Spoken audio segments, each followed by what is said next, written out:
Hi hello everyone. তো আমি এখন চলে যাচ্ছি বুট কেন্দ্রে বুট দেব, তাই তো সকাল সকাল বেরিয়ে পড়েছি। অ্যাকচুয়ালি দুপুরবেলা এত রৌদ্র, দুপুর না হতে যে রৌদ্রের তাপ, সেই জন্য ভেবেছি না সকাল সকাল গিয়ে বুটটা দিয়ে আসি।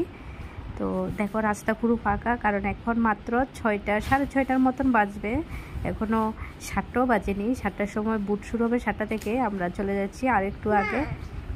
হয়তো আমাদের মতন আরও অনেকেই আছে এরকম সকাল সকাল চলে গিয়েছে, যেহেতু রৌদ্রের মানে অনেক তাপ, 10টা না বাজতে রৌদ্রের এত তাপ, মানে কি বলবো, সেজন্যই এখনও মানুষ মানে কাছে দেখো কি সুন্দর ফুল ফুটে রয়েছে, মানুষ এখনও উঠেনি। তো আমি ভেবেছি রাস্তা দিয়ে যেহেতু যাচ্ছি, রাস্তার পাশে গাছগুলি খুব সুন্দর ফুল ফুটে রয়েছে, সেজন্য একটু মানে মোবাইলে বন্দি করে নিলাম। এই যে দেখো এসে পড়েছি, এসে তো দেখি ওরে বাবা এত লম্বা লাইন, কি বলবো, এত আগে এসেও কোনো লাভ হয়নি। আমাদের আগেও অনেক মানুষ এসে পড়েছে, অনেকে নাকি 5:30টায় এসে পড়েছে, অনেকে 6টায়।